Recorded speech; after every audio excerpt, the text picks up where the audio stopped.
Like my new Bible. Looks kind of like my old one.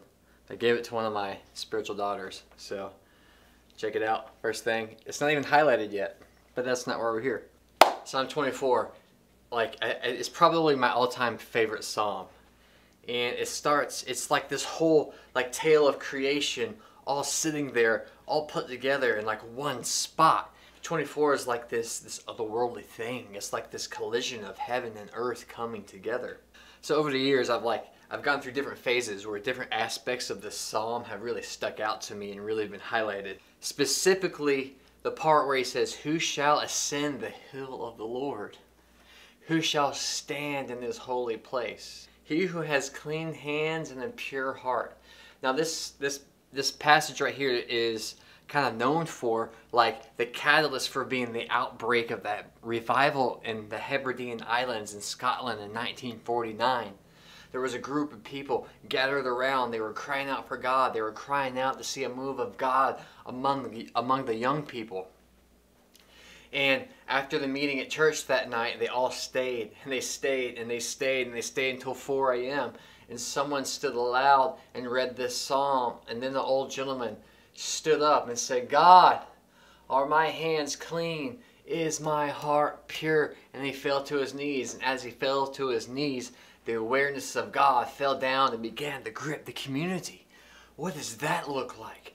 People all around the church who were in their houses sleeping got up out of bed. Like, what's going on? So much of the goodness and the glory of God had hit the community that it had this reverberal effect, and it just dropped on them right where they were at. And everyone, like when was the last time like the church next door to you had such a move of God? You woke up and were like, "What's going on?" And you were drawn to the church. Well, that's what happened with these people. They woke up and they went to the church because God's presence was there. Now that passage right there has really been sticking out to me. It says, "Who may ascend the hill of the Lord? Who may stand in his holy place?" The hill of the Lord is kind of like this metaphor for God's realm, God's kingdom.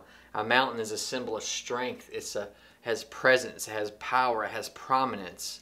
And oftentimes you see the hill of the Lord referenced in Scripture, and it's talking about this heavenly realm, like where Jesus says, "Our Father in heaven, hallowed," or otherworldly, "be your name. Your kingdom come, your will be done." It's imagery that kind of ties back into the hill or the mountain of the Lord. So who can ascend the hill of the Lord? It's not like you go somewhere to ascend the hill. They prayed that at the Hebrides Revival, and the hill kind of manifested, like the glory of God dropped, that establishment of the presence of God, of the realm of God on that little island in Scotland was the ascension of the hill of the Lord. So when he says, "He who has clean hands and a pure heart," if our hands aren't clean and our hearts aren't pure, then we're desensitized to finding pleasure in God alone because our hearts have been attracted to other lovers and other pleasures. Pleasure is designed to be experienced by human beings, by God's creation, by His sons and daughters. But we can step outside of pleasure as it was intended. So if we're outside of pleasure as it was intended, we've received the invitation of perverted pleasure. It's FOMO, fear of missing out. When the serpent came to the garden to tempt Adam and Eve, it was, wait a minute, there's something over here you've yet to experience. And so he painted a picture that what they had yet to experience was greater than God, but they were already living in the fullness of God. So by default, they were lured into something that was below the image of God. It was something that was the image of themselves. If I don't do this, then I miss out. All this stuff, when the way we were created in His presence, seeing His face, hearing His voice, feeling His love, experiencing His presence and living in His pleasure, it's the perfect place to be. It's divine harmony, it's divine alignment with the Creator and creation, Father, Son, mother, daughter. It's that whole kingdom family element. If our hands aren't clean, our hearts aren't pure, then our attention is turned away from the pleasure that is found in the face of God. Right after that it says, "Who does not lift up his soul to what is false or swear deceitfully." Counterfeit pleasures are false. It's disingenuine. Swear deceitfully. It's trickery. It's going about the means of God from a different avenue, from a different route, from a different way. Let me kind of paint this from a different picture. It's essentially going to God through the labyrinth of the mind rather than the childlike faith of the heart. Now our minds are created by God, and through metanoia our minds are transformed to think from heaven to earth.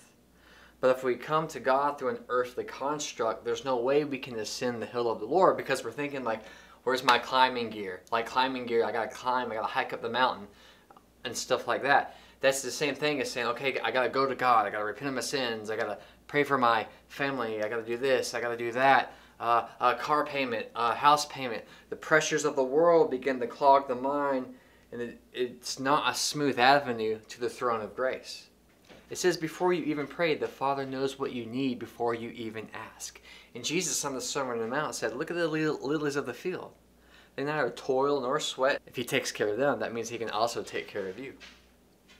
So here you have this mystery. Everything we need is provided when our hearts are clean and our hands are pure, by being in alignment with his face, with his voice, with his love, with his presence, and with his pleasure. It's the place that Adam was created. My Papa Leif Hetland teaches this all over the world. When we're seeing his face, hearing his voice, feeling his love, experiencing his presence, and living in his pleasure, that means we're in chair one. That means we have a kingdom family worldview. We're not trying to get to heaven. We're not trying to do something to receive an inheritance. We know we are children. We know we are his kids. And we've already received. And from that, we're ignited to represent him in the earth. So in our prayer lives, when we approach him, we come into sons and daughters knowing our inheritance. That takes the load off. That makes us free to enjoy him for who he is, where he is, as he is. It's a living room. It's an encounter where we crawl up in his lap. We hang out with him. And in that security of love and identity, we're able to do things that are about the Father's business. We have his signet ring on. We have his robe on. We have his sandals on. We go in all of the authority of heaven. And that begins to bend the theory, as Duncan Campbell said when the Hebrides Revival happened. It bends the elements and circumstances around our life.